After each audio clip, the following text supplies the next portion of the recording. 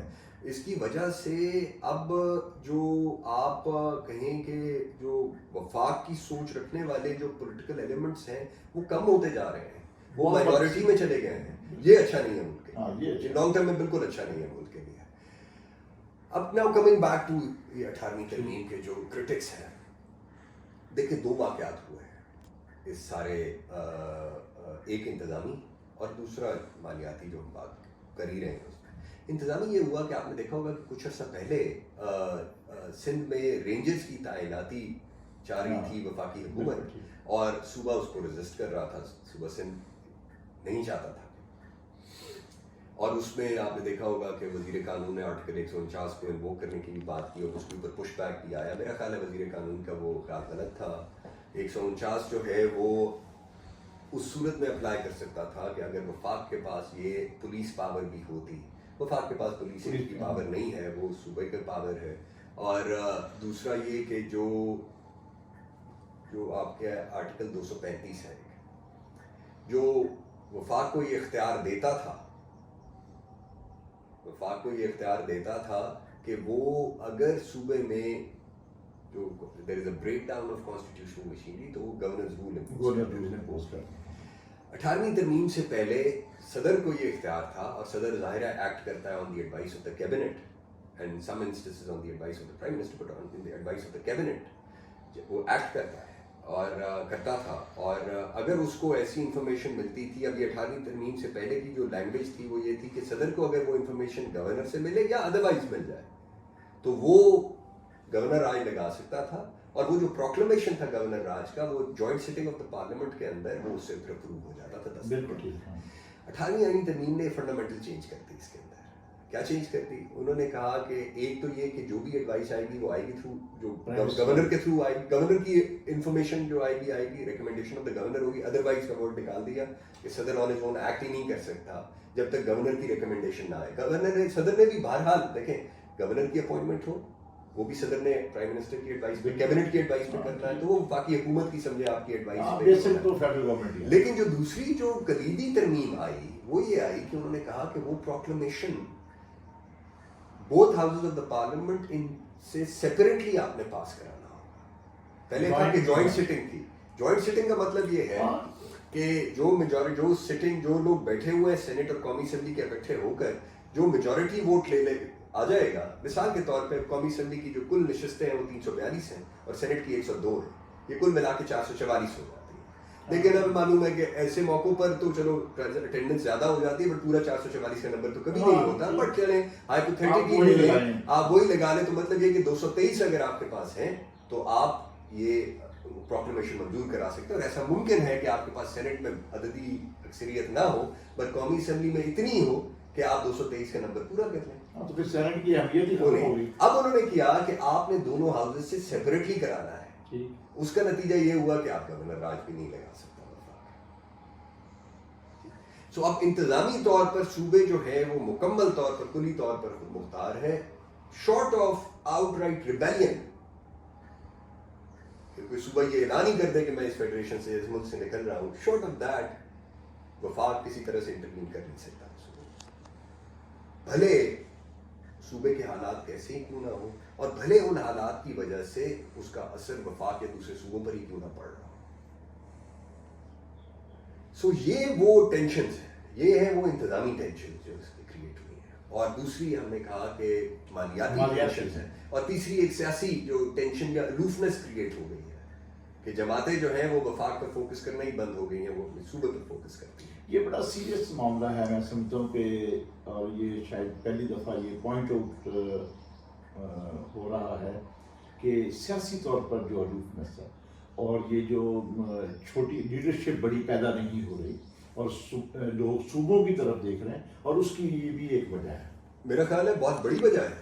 18ویں ترمیم نے یہ جو میں کہوں گا فال آؤٹ جو ہے 18ویں ترمیم کا ان انٹینڈیڈ تھا. میں بینیفٹ آف ڈاؤٹ دینا چاہتا ہوں اس وقت کی پولیٹیکل لیڈرشپ کو کہ یہ شاید ان انٹینڈیڈ کانسیکوینس تھا اس کا، مگر لاجیکل ہے. اس کو اس طرح سے بھی دیکھیں. ایک اور ایگزامپل ہے اس کی. جب 2001 کا لوکل گورنمنٹ آرڈیننس یا قانون جو لائے جنرل مشرف کے وقت میں، کیا ہوا؟ اس میں یہ ہوا کہ بہت سارے اختیارات جو تھے وہ مقامی ضلعی گورنمنٹ کو دے دیے. اس کا نتیجہ کیا ہوا؟ آپ دیکھیں کہ 2001 کے اندر جو جتنے نان پارٹی تھے وہ الیکشن، مگر جتنے چیدہ سیاسی گھرانے تھے یا افراد تھے انہوں نے اس الیکشن میں مکمل پارٹیسپیٹ کیا اور اس کے اندر بھرپور طریقے سے حصہ لیا، کیونکہ ان کو یہ اندازہ ہوا کہ یہ تو بالکل اختیار ہمارے ضلعوں میں آ گیا ہے، تو اگر ہم نے یہ مس کر دیا تو شاید اسمبلیوں میں تو ہم اتنے افیکٹو نہیں ہوں گے. بالکل صحیح. ٹھیک ہے. اچھا، یہ سارے ضلعوں کے لیڈر بن گئے. فیڈرل گورنمنٹ فیڈرل منسٹر رہنے والے ضلعوں میں تحصیل اور ضلعوں کے ناظم بن گئے. اب آپ اسی کو اپلائی کریں صوبوں پہ. جو سیاسی جماعتیں تھیں، جو وفاق کی جو وزیر اعظم بننا چاہتا تھا جس کا ٹاپ لیڈر، وہ وزیر اعظم بننے میں انٹرسٹڈ نہیں رہا. اس نے کہا کہ وزیر اعلیٰ ہو تو وہ ٹھیک ہے کیونکہ اختیار سارا آپ یہاں پر آ گیا. اب ذرا اپنا نظر دوڑائیں. بالکل ٹھیک. یہ سارا فوکس اس پر آ گیا. یہ انٹینڈیڈ کانسیکوینس تھا. I would give it them a benefit out. مگر اب وے فارورڈ کیا ہے؟ جو امپورٹنٹ بات ہے کہ یہ تو ہم نے دیکھ لیا اپنے ہسٹوریکل پولیٹیکل کانٹیکسٹ پرسپیکٹیو کے اندر. وے فارورڈ کیا ہے؟ یہ جو ٹینشن ہے، اس ٹینشن کو دیکھیں. جو سیاسی فال آؤٹ ہے اس پہ تو سیاسی جماعتوں کو سوچنا چاہیے. یہ لانگ ٹرم میں ان کے لیے بھی ٹھیک نہیں ہے. یہ وفاق کو کمزور کرے گا اگر وہ صوبوں میں چلے جائیں گے. جو مالیاتی ٹینشن ہے وہ فوری اس کی ضرورت ہے، اس کو کریکٹ کرنے کی، اس کو ٹھیک کرنے کی، اس کا کوئی حل نکالنے کی فوری ضرورت ہے. کیونکہ وفاق جو ہے یہ ڈے ٹو ڈے ایشو ہے. ایک چیز اور بھی ہوئی، میں اس کو ایڈ کر دوں. آرٹیکل 172 ہے جو آپ کے قدرتی وسائل ہیں ان کی ڈسٹریبیوشن کو ڈیل کرتا ہے، اس کی اونرشپ کو ڈیل کرتا ہے. اس میں ایک کلاز انسرٹ کی گئی جس میں کہا گیا کہ جو فیڈرل ایکسائز ڈیوٹی ہے نیچرل گیس کے اوپر جو ویل ہیڈ پر لگی ہوتی ہے، یعنی جب ایکسپلور ہو رہی ہوتی ہے وہاں پہ جو ایف ای ڈی لگاتی ہے فیڈرل گورنمنٹ ان ایکسپلوریشن کمپنیز کے اوپر، وہ اور جو اس سے رائلٹی جتنی مل رہی ہے وہ ساری کی ساری اس صوبے کی ہوگی جہاں پہ وہ ویل ہیڈ ہوگا، وہ وفاق کی نہیں ہوگی. آئل کے کانٹیکس میں بھی انہوں نے کہا آئل کی رائلٹی فیڈرل گورنمنٹ رکھتی ہے، مگر جو فیڈرل ایکسائز ڈیوٹی لگتی ہے ویل ہیڈ کے اوپر وہ بھی اسی صوبہ. اسی طرح سے جو ہائیڈل پاور ہے وہ بھی. اور پھر یہ بھی ہو گیا کہ جو نیچرل ریسورس ہے جس صوبے میں اس کی اونرشپ جو ہے وہ جوائنٹلی اینڈ ایکولی، یہ ٹرم یوز ہوئی ہے جو وفاق اور اس صوبے میں ہوگی. اب یہ بھی امپورٹنٹ بات ہے کہ جو گیس ہے آپ کی، مثال کے طور پہ جو آپ کا بڑا قدرتی وسیلہ ہے نیچرل گیس، وہ اب ایک صوبہ ہے جہاں پہ 70% ملک کی نیچرل گیس پروڈیوس ہوتی ہے، صوبہ سندھ ہے.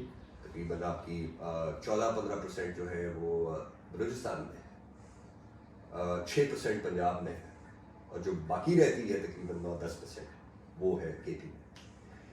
اور یہ ہو چکا ہے کہ جب وفاقی حکومت نے ونٹرز کے اندر پریشر آیا گیس کا، نیچرل گیس کی کنزمپشن کا پریشر آ جاتا ہے بیکاز ڈومیسٹک سیکٹر کے اندر یوزیج بڑھ جاتا ہے.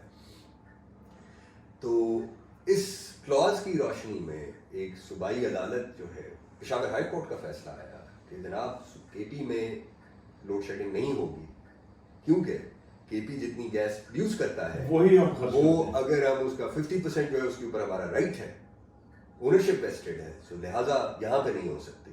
اب یہ بھی ایک خطرناک کانسیکوینس پروڈیوس کر رہے ہیں. دیکھیں نا کہ اگر ہم وفاق کے اندر رہتے ہیں اور ہم ایک کوآپریٹو فیڈرلزم کی ایک اصطلاح ہے کہ جہاں پہ جس کا مطلب یہ ہے کہ تمام یونٹس جو فیڈریشن کے ہیں، فیڈریٹنگ یونٹس اور وفاق، یہ آپس میں مل جل کر رہتے ہیں، ایک کوآپریشن کے موڈ میں رہتے ہیں، اس فضا میں رہتے ہیں. مثال کے طور پہ اگر اب جیسے یہ ایک صورتحال پیدا ہوئی، پنجاب تو 6% گیس بناتا ہے، کنزیومر وہ 60% کا ہے، سو پنجاب پھر کیا کرے گا؟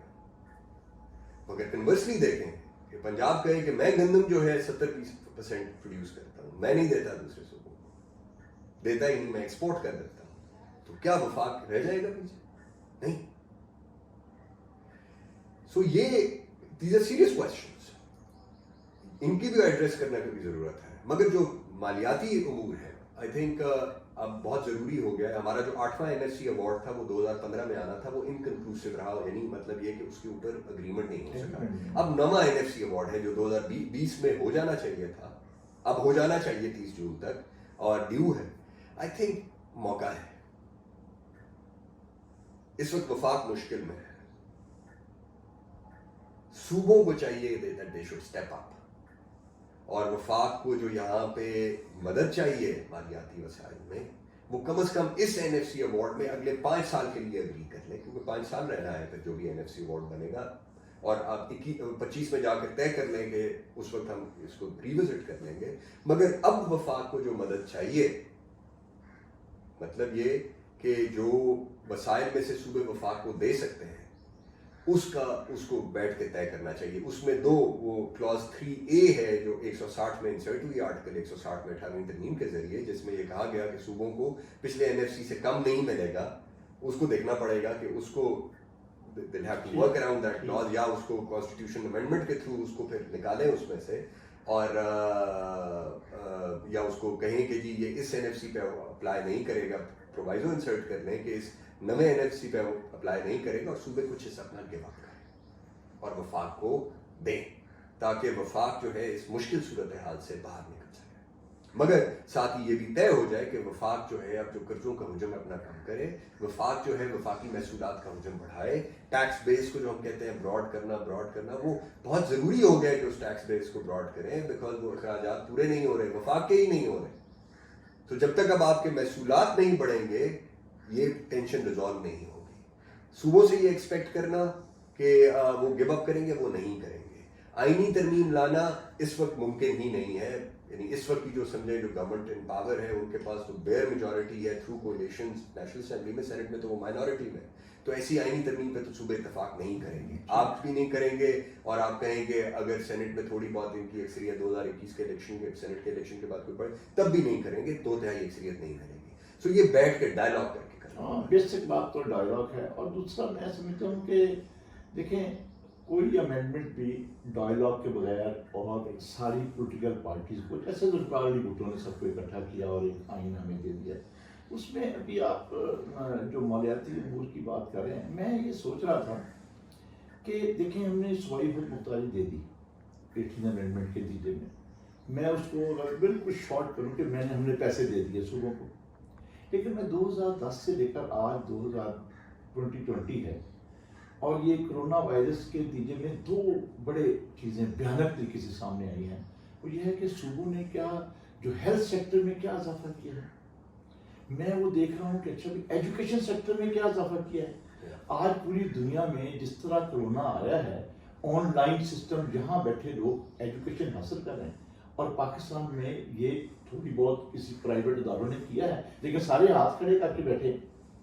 تو کیا یہ سوچنے کی بات نہیں تھی؟ کیا صوبے اتنے اہل ثابت ہوئے ہیں کہ وہ یہ ایجوکیشن اور ہیلتھ سیکٹر خاص طور پر جو ان کو دیا گیا ہے. اور پھر مجھے یاد آ رہا ہے، اچھا اسی طرح میں جب فیڈرل گورنمنٹ کو دیکھتا ہوں کہ انہوں نے سندھ کے hospital through the order of the supreme court انہوں نے واپس لے لیے، اور اس کے بعد فیڈرل گورنمنٹ نے کہا ہم ان کو چلا نہیں سکتے. تو یہ لیڈرشپ کی تو پھر ہر سطح پہ بے بسی ہے. یہ انفارچونیٹ سیکوینس ہے. اب دیکھیں جو ایجوکیشن ہے پہلے اس کو لے لیتے ہیں. ہیلتھ پہ آتے ہیں، یہ آپ نے امپورٹنٹ بات کی کہ وہ جو سپریم کورٹ کی ججمنٹ تھی جس کے تحت وہ جو 3 ہاسپٹلس تھے سندھ کے، اور سندھ اس کے بعد اگریڈ بھی تھا، وہ واپس لیا ہے. اس پہ ہم بعد میں کریں گے. ایجوکیشن میں دیکھیں ہمارے اس ملک میں 18ویں ترمیم سے پہلے بھی 5 نظام تعلیم جو ہے ایگزسٹ کرتے ہیں. اور میں یہ بات کر رہا ہوں پرائمری سیکنڈری لیول کی، ہائر ایجوکیشن کی بھی نہیں کر رہا. تعلیم جو ہے وہ چاہے 18ویں ترمیم تھی نہیں تھی، تعلیم کبھی بھی فوکس نہیں رہا تھا کسی بھی حکومت کا. آپ کہیں کہ جی تعلیم کے اوپر آپ اپنے جی ڈی پی کا کتنا خرچ کرتے ہیں، بہت ہی ابسمل اور نگلیکٹ کیا اس کو. وہ نگلیکٹ آج بھی جاری ہے. مگر اس کا 18ویں ترمیم کا ایک اور کانسیکوینس یہ ہو گیا، وہ یہ ہو گیا کہ جو کم از کم جو سرکاری ادارے ہیں پرائمری سیکنڈری اور ہائر سیکنڈری کے، اس کا کریکولم بھی صوبائی ہونا ہے. یعنی صوبہ جو ہے وہ کریکولم بھی خود بنائے گا، نصاب بھی خود بنائے گا، تاریخ بھی وہی بتائے گا جو کوئی بھی صوبائی ٹیکسٹ بک بورڈ بنائے گا. آپ اس کو مزید آپ اس کو لوکلائز کر رہے ہیں. آپ پنجاب میں بیٹھے ہوئے جو بچے ہیں وہ پنجابی ہسٹری تو آپ بتا دیں گے. اگر فرض کریں پنجاب ٹیکسٹ بک بورڈ یہ ڈیسائیڈ کرتا ہے کہ ہم نے صرف ہسٹری آف پنجاب بتانی ہے، تو وہ پنجابی ہسٹری تو جانے گا، وہ بلوچ ہسٹری تو نہیں جانے گا، یا وہ پشتون ہسٹری تو نہیں جانے گا، یا وہ سندھی ہسٹری تو نہیں جانے گا. کنورسلی اگر بلوچستان یہ فیصلہ کرتا ہے کہ ہم نے صرف بلوچ ہسٹری پر فوکس کرنا ہے، تو وہ بچے کو تو پتہ ہی نہیں ہوگا کہ پاکستان اور ہے کیا. پاکستان کے اور صوبے بھی ہیں. یہ فردر آپ آئسولیشن میں جا رہے ہیں. ایک یہ نقصان ہوا ہے جو کریکولم کو آپ نے بالکل تھاٹ لیس ہے. پرابلم تو یہ بھی ہے کہ یہ مختلف نظام تعلیم جو ہے یہ مختلف لوگوں کو پیدا کر رہے ہیں جو ایک طرح سے سوچتے نہیں ہیں، ایک طرح سے سمجھتے نہیں ہیں، ایک طرح سے آگے نہیں بڑھ رہے ہیں، اور ایک ٹینشن کریٹ ہو رہی ہے آپ کے سماج کے اندر. مگر اس سے بھی بڑھ کر اگر آج ایک صوبہ فیصلہ کر لے کہ میں اپنا ٹیکسٹ بک جو ہے وہ اس کے اندر جو ہسٹری کا کریکولم ہے میں یہ رکھوں گا، تو اس کو کیا چیز روکے گی؟ تو آپ فردر آئسولیٹ کر رہے ہیں وفاق کو. سو تعلیم کے اوپر تو بائی اینڈ لارج نگلیکٹ اسی طرح سے جاری ہے جیسے پہلے تھا. مگر ساتھ یہ کہ ایڈڈ ڈس ایڈوانٹیج یہ جو ایک چیز پروڈیوس ہو سکتی ہے، سے کانسیکوینس نکل سکتا ہے اس کا، ہیلتھ بھی اسی طرح سے آپ کہیں. مگر ایک چیز آپ کہہ سکتے ہیں کہ کچھ ادارے ایسے ضرور تھے لاہور میں، پنجاب میں اور سندھ میں. یعنی یہ جو 3 ہاسپٹلس تھے یہ جب کام کر رہے تھے وفاق کے پاس پہلے یہ اچھے چل رہے تھے. شیخ زائد ہاسپٹل جو ہے بڑا اچھا ہاسپٹل تھا. یہ جب سے پھر آیا واپس صوبوں کے بعد تو پھر یہ نگلیکٹ ہو گیا. لیکن اب پرابلم ایک اور ہو گیا، چونکہ وفاق کا جو شیئر ہے اگین فائنینسز کے اندر وہ کم ہو گیا ہے، تو وفاق کی اب یہ کیپیبلٹی نہیں رہی کہ وہ ان کو افیکٹولی اب دوبارہ چلا سکے، یا آپ ان کو دے بھی دیں تو اب ان کے پاس چلانے کے وسائل نہیں ہیں. سو یہ سارے وہ ایشوز ہیں. دیکھیں مسئلہ تو آئین کیا ہے؟ آئین ایک سوشل کانٹریکٹ ہے جو شہریوں نے ریاست کے ساتھ کیا ہے کہ ہم ایک دوسرے کے ہمارے حقوق اور فرائض کیا ہوں گے. شہری کے فرائض کیا ہیں ریاست کی طرف، اور پھر اس کے حقوق کیا ہیں. اینڈ کنورسلی ریاست کے فرائض کیا ہیں شہریوں کی طرف، اور پھر ریاست کے اختیارات کیا ہیں. ریاست کے حقوق تو نہیں ہے، ریاست تو اختیارات استعمال کرتی ہے. سو ہے تو اس شہری کے لیے. بالکل صحیح. اب یہ الٹیمیٹلی یہ ٹیسٹ ہوگا آپ کی پولیٹیکل لیڈرشپ کا کہ وہ کیسے دیکھتی ہے اس ملک کو، اس ملک کی عوام کو. لاہور میں اگر اچھا ہسپتال ہے شیخ زائد کی صورت میں تو اس کا فائدہ جو ہے پنجاب کے شہریوں کو ہوگا. شیورلی چاہے اس کو صوبائی حکومت چلا رہی ہو اچھا یا وفاقی چلا رہی ہو. کنورسلی اگر کراچی میں 3 اچھے ہاسپٹلز ہیں اور وہ اگر وفاقی حکومت اچھا چلا سکتی ہے پرووائڈڈ اس کے پاس وسائل ہو، تو اس کا سندھ کے شہریوں کو فائدہ ہوگا. تو یہ تو آپ کی پولیٹیکل میچورٹی چاہیے. مگر یہ تو وہ ہے نا کہ جس کے اوپر ان کو سوچنا اپنے شہریوں کے حوالے سے. مگر جو اس وقت جو امیڈیٹ مسئلہ درپیش ہے وہ یہ ہے کہ آپ کا جو ڈیفنس ایکسپینڈیچر ہے اور آپ کا جو گورنمنٹ کی کیپیبلٹی آف ڈیٹ سروسنگ ہے that is under serious stress. جب تک وفاقی حکومت صوبوں کے تعاون کے ساتھ اپنا ٹیکس بیس بڑھا نہیں دیتی تو کم از کم ایک اس میں ایک آئینی ترمیم کرنی پڑے گی، صرف ایک پرووائزو ایڈ کر کے آرٹیکل 160 کلاس 3A کے نیچے کہ یہ جو صوبے اپنا شیئر اگر ریڈیوس کرنے پہ تھوڑا تیار ہو جائیں، اس لیے یہ صوبے واپس پھر اپنے شیئر پہ جائیں گے جو 7ویں سے اوپر جائے گا. 5 سال کی بریدنگ سپیس دیں وفاق کو تاکہ وفاق ان 5 سال میں اپنا انتظام بھی درست کرے، ریونیو بیس بڑھائے، زیادہ پیسہ اکٹھا کرے، تاکہ اگر اس کا 43% ہی رہنا ہے 9ویں کے بعد 10ویں میں تو وہ 43% اتنا بڑھ جائے کہ اس کے یہ اختیارات پورے ہو سکیں. اور میں سمجھتا ہوں کہ 18th امینڈمنٹ پہ جس طرح امیچور سارے میں کہوں گا کہ بھائی ہماری لیڈرشپ اسٹیٹمنٹس جاری کر رہی ہیں. ایک بات تو یہ ہے کہ یہ کوئی ایسی امینڈمنٹ نہیں ہے کہ جو آپ اس کو کہیں گے جو حدیث میں لکھی گئی ہے. مگر ہماری پارلیمنٹ ایک پروسیجر ہے آئین نے دیا ہے کہ امینڈمنٹ کیسے ہونی ہے. بھائی 18th امینڈمنٹ میں کیا بات نہیں ہو سکتی؟ ابھی آپ نے بھی بات کی کہ ڈائیلاگ ہونا چاہیے. بھائی ڈائیلاگ کرے. اگر اس میں آج دیکھیں، آج 10 سال ہو گئے ہیں، 10 سال ہو گئے ہیں، آپ نے بڑی اچھی چیزوں کو پوائنٹ آؤٹ کیا ہے، اور یہ ہو سکتا ہے لیڈرشپ کی اس وقت بھی یہ نہیں تھا، یا ہو سکتا ہے انہوں نے جینوئنلی کیا ہو، لیکن اس 10 سال کے عرصہ میں ہمیں احساس ہوا ہے کہ یہ کمیاں ہیں، یا اس کو اس طرح کہنا چاہیے یہ امپروومنٹ ہو سکتی ہے. تو آئین قطعاً نہیں آپ کو روکتا کہ آپ امپروومنٹ نہ کریں، ایک پروسیجر اڈاپٹ کریں، آپ اس میں امپروومنٹ کر لیں. اگر آپ کا ہیلتھ سیکٹر کے تحت آج دیکھیں نا، آج بے بسی ہو رہی ہے پورے ملک میں.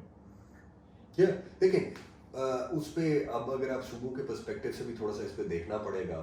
صوبے اگر کہیں اس پہ ان کا ایک کاؤنٹر آرگومنٹ اسی کا ایک یہ ہو سکتا ہے کہ وہ یہ کہیں کہ دیکھیں اس کے لیے ہم جواب ہیں اپنے ووٹرز کو، they throw us out of power next time. اگر ہم نے یہ ٹھیک پرفارم نہیں کیا ہوا تو اس کے اوپر کوئی اسلام آباد میں بیٹھ کے کسی کو پریشان ہونے کی ضرورت نہیں ہے. میں ان جو کنٹروورشل ایشوز ہیں ان کو بھی نہیں ٹچ کریں. میری جو اوپینین ہے وہ یہ ہے کہ اس میں کنٹروورسی میں میں یہ کہہ رہا ہوں کہ اس وقت آپ بالکل نہ چھیڑیں 18ویں ترمیم کو، بالکل کوئی نہ چھیڑیں. یہ اسلام آباد کو بھی سمجھنا چاہیے کہ بالکل نہ آپ چھیڑیں یہ، اور کر بھی نہیں پائیں گے. پرابلم آئیڈینٹیفائی کریں، تھوڑا سا فرینک کنورسیشن کریں آپس میں، بتائیں اسلام آباد صوبوں کو کہ جناب میرے پاس پیسے نہیں ہیں، اور میرا خیال ہے بتا بھی چکے ہیں، اور پیسے نہیں ہیں، مجھے آپ سے پیسے چاہیے، مجھے آپ کی مدد درکار ہے. اچھا، پبلکلی آپ کو میں مزدار بات دوں، پبلکلی آج تک موجودہ حکومت یا تحریک انصاف کے لوگوں نے یہ نہیں بتایا کہ جھگڑا کیا ہے.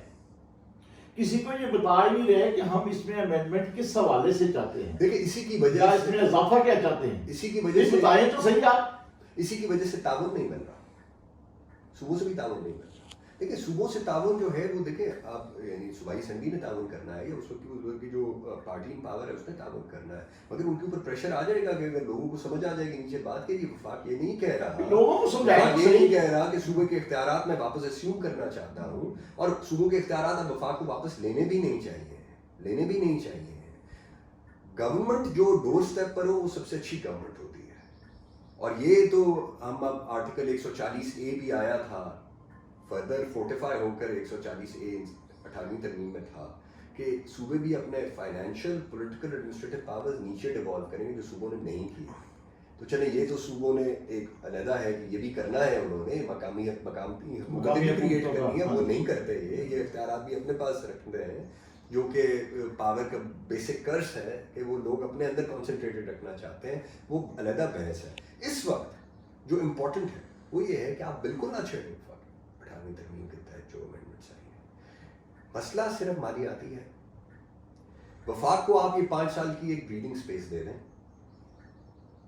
9ویں مالیاتی ایوارڈ میں، جو بھی اس سال کنکلوڈ ہو سکتا ہے، 2025 تک کا ان کو وقت دیں. اور اس وقت جو صوبے اس میں ایک آئینی ترمیم جیسے میں نے کہا 160(3)A میں شاید کرنی پڑے گی، اس حد تک کر لیں. صوبے اپنا کچھ ریسورسز وفاق کو دیں اور کوئی ایک میکینزم ورک آؤٹ کر لیں، یا کوئی اور میکینزم ورک آؤٹ ہو سکتا ہے کہ جو وفاقی قرضے ہیں اس میں صوبہ کتنا کنٹریبیوشن چلے. یہ بھی چھوڑ دیں آپ کہ جی وہ NFC بھی ہو جائے، آئینی ترمیم بھی ابھی نہ کریں، مگر یہ کوئی ایک ایکارڈ ہو جائے کہ صوبے کتنا گیو اپ کرنے کو تیار ہے وہ وفاقی قرضوں کی طرح. وہ پریشر اگر فیڈرل گورنمنٹ کے اوپر سے ختم ہو جائے تو پھر فیڈرل گورنمنٹ کے اوپر پہ یہ ڈیوٹی ہو کہ وہ اب محصولات کا جو ہے کلیکشن وہ بڑھائیں. 5 سال کا ٹائم مل جائے ان کو، اس 5 سال میں صوبے جو ہے تھوڑا سا بوجھ یہ اٹھا لیں اور پھر وفاقی حکومت. یہ اس کا حل ہے. بالکل صحیح. باقی اگر کوئی یہ سوچتا ہے کہ ہم صوبوں کو کنٹرول کریں، وہ ڈیٹریمنٹل ہوگا، وہ اچھا نہیں ہوگا، اس کی وجہ سے ریزسٹنس آئے گی. سو جو آپ کا ایکچوئل ایشو ہے اس کے اوپر فوکس کریں اور اسی حد تک فوکس کریں، اور ایک فرینک ڈائلاگ. ایک اور چیز جو 18ویں ترمیم نے کی تھی وہ کاؤنسل آف کامن انٹرسٹ کو پرو ایکٹیو کر دیا تھا. کیسے؟ اب آئین کے تحت یہ مینڈیٹری ہے کہ CCI نے 90 دن میں 3 مہینے میں ایک دفعہ ضرور ملنا ہے. ٹھیک، ضرور ملنا ہے. صوبہ کسی ارجنٹ میٹر میں ریکویسٹ کر سکتا ہے پہلے بھی ملنے کی، پر 90 دن میں ضرور ملنا ہے. اب یہ CCI وہ فورم ہے جہاں پہ چاروں چیف منسٹرز بیٹھتے ہیں، 4 وہ بیٹھتے ہیں، 4 فیڈرل گورنمنٹ کے بیٹھتے ہیں، ایک پرائم منسٹر اور 3 منسٹر، برابر لوگ بیٹھتے ہیں.